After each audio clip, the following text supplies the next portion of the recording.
So our next topic is navigating the urban maze, unleashing the potential of smart parking and traffic flow innovations. For that, I would like to welcome Andrea Fossati, co-founder and CEO of Parquery. Andrea, the floor is yours. Thank you very much.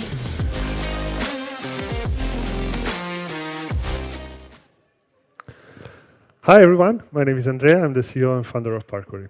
So today I'll explain you how we suggest you to navigate the urban maze using our technology. So first of all, let me start with a relatively easy thesis. I hope you'll be all with me on this. Data is utmost important for a better management of the urban environments. For us as citizens, as drivers, for example, having data on traffic in real time or on the situation of the parking spots in your city can mean a lot. It can save you a lot of time, a lot of stress, and it can also help reduce the emissions of your vehicle. For cities, of course, having data means taking better decisions for planning, for management. It means also having a smoother traffic, which is definitely also a benefit. And it means also having a more efficient parking management. As we all know, probably in many cities, the parking management is still done a bit old century style, with people just walking around randomly and trying to find cars, and other people walking, driving around trying to find a parking space. So there is certainly room for improvement in that. So what we have noticed, and also this is the main thesis of my presentation today, there is a paradigm shift. So up until the last 5 years, most data in urban environments was gathered using sensors. Sensors for all sorts of purposes. We have seen also a few presentations earlier. There are sensors to measure pollution. There are sensors, of course, for temperature, for all the weather factors. And there are also sensors for measuring traffic. So the sensors are normally installed inside the street. They are very cheap themselves, but the installation process is actually very expensive, and also the maintenance is extremely expensive because you basically have to close a road, go there, dig the street, and replace the sensor when they break, for example. So my opinion is that there is a shift happening. We have seen that on the market towards cameras. Of course, for those amounts, for those values that you can measure with cameras. So namely, traffic, parking are two of those that I will present today. So the big advantage of camera is that it's absolutely multi-purpose. So you can have it there for video surveillance. It can be used also to count the traffic, to measure the pedestrian flow, to see if there are available parking spaces. So you can do really many things with just a little piece of hardware.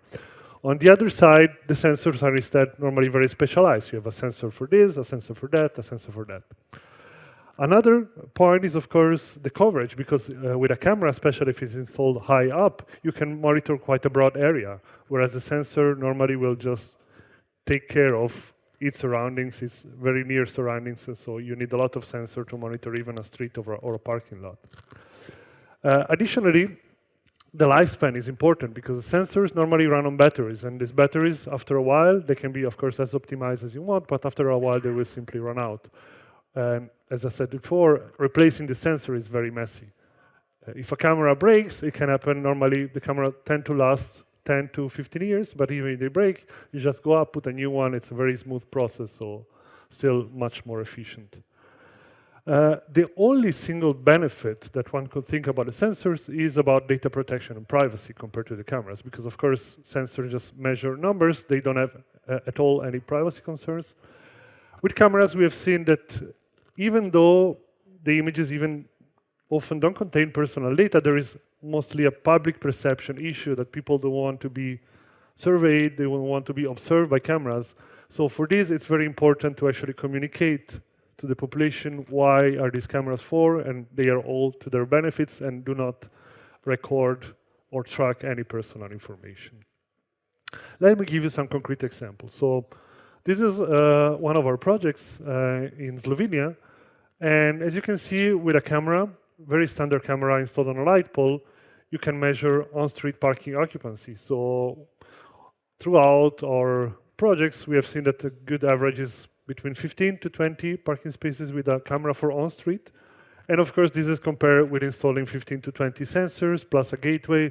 So there is still benefits in this kind of scenario. But obviously, where you see most benefits is in such scenarios where you have a very large outdoor parking lot. And in this case, with a camera, you can reach up to 300 parking spaces with just a single piece of hardware. So just imagine this kind of project conducted with 300 sensors, one in every single parking bay. There is really no comparison. It's, I think, very obvious to everyone. And this is interesting because a project like this was actually our very first project back in 2015, with a city in Switzerland having a big market square with 400 plus parking spaces. And they wanted the data, but having sensor was just out of budget for the city. So when they got to know us, they actually already had a webcam in place in this market square. So they made zero hardware investment, and within the span of a couple of weeks, they started getting the data that they needed. So it was very beneficial for them, and it was a very nice first reference for us. Besides parking, of course, as I said before, you can also measure traffic with cameras.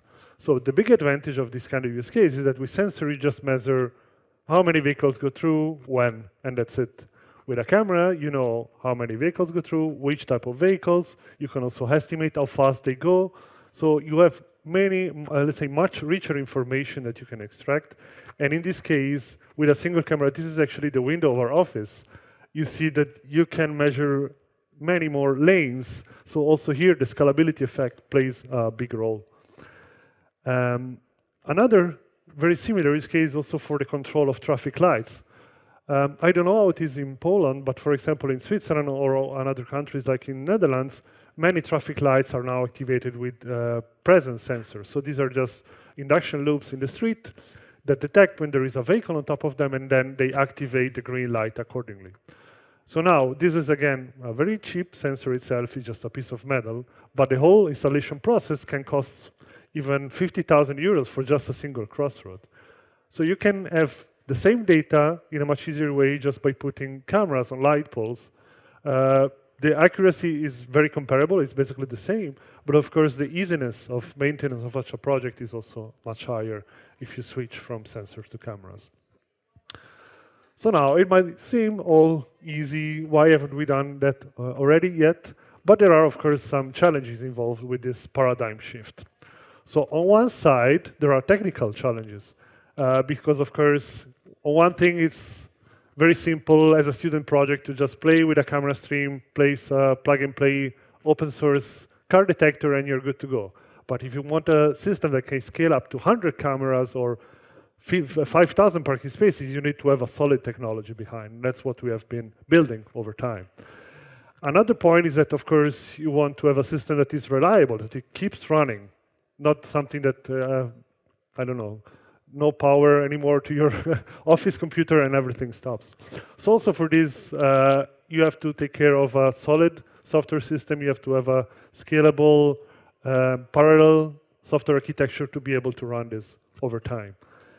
And finally, also another challenge on the technical side is that usually, of course, you can always install cameras, but the big benefit of such a solution is when the cameras are already in place.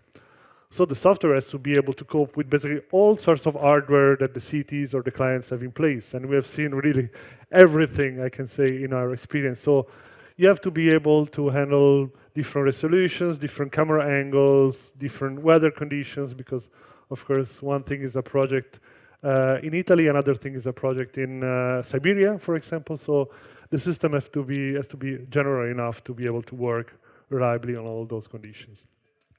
On the other side, there are also the business challenges because, of course, the market is a very fragmented. Probably you know, even for the traffic monitoring, there are literally hundreds of providers. Even the camera manufacturers themselves have such system. So you have to be able to emerge, to show some USPs of your solution with respect to others. Another topic on the business complexity is also like the chicken and egg problem, because many cities ask you for a reference before starting a project with them. So now we are a bit of an older startup. We do have quite a lot of references, but as a newcomer comes in and they don't have projects, so how do they get the first reference in order to get more projects in the future? That's actually also quite challenging.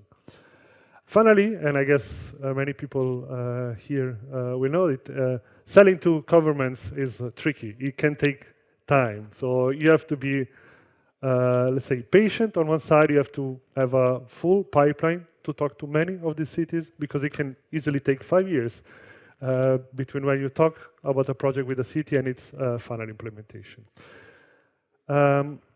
So, as I said, we have been able to overcome these challenges over time. I will just quickly give you an overview of how the technology that we built works. It's very simple, so it's purely software. It's a software that applies to literally any camera. It can run also anywhere, so starting from the camera itself, to an edge device, to an on-premise server, to the cloud of the client, to our own cloud.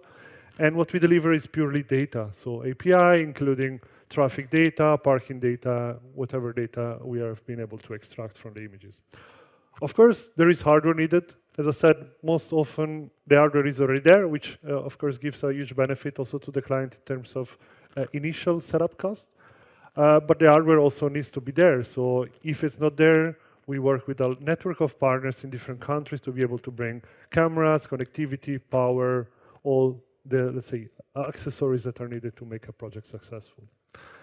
Here you see more visually how the whole architecture looks. As I said, it's relatively simple. There are a camera at the start, then the images are sent to the server. Usually mobile network is sufficient.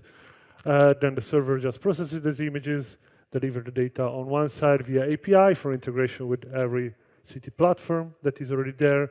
On the other side, we also have our own dashboard in case the clients want to have a better feeling of the data, to navigate the data himself or herself.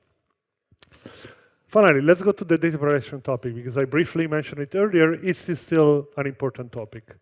So the main point is that very often, I would say almost always, the data that we collect doesn't contain any personal data. So the license plates are not visible, the faces are not visible. This is because we use relatively low resolution hardware, and the installation points of the cameras are normally as high as possible. So that, of course, plays a role in getting no personal data in the images. And even if in some cases maybe this appears, we have algorithms to either mask static part of the images or to dynamically detect and blur license plate or people.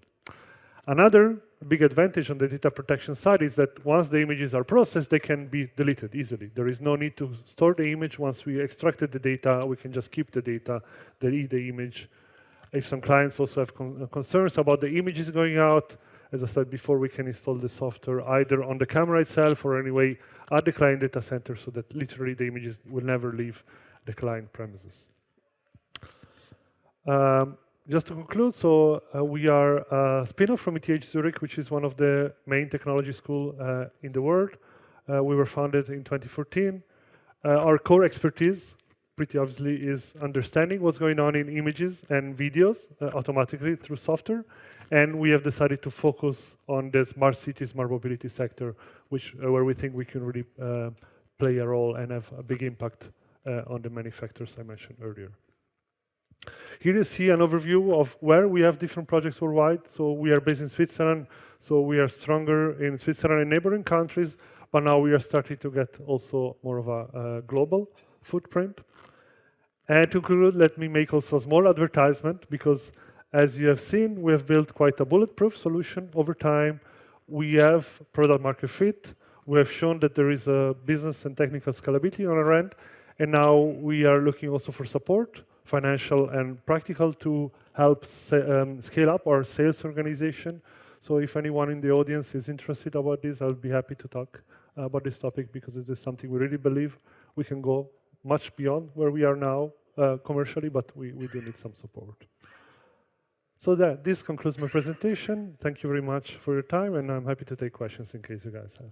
Thanks a lot.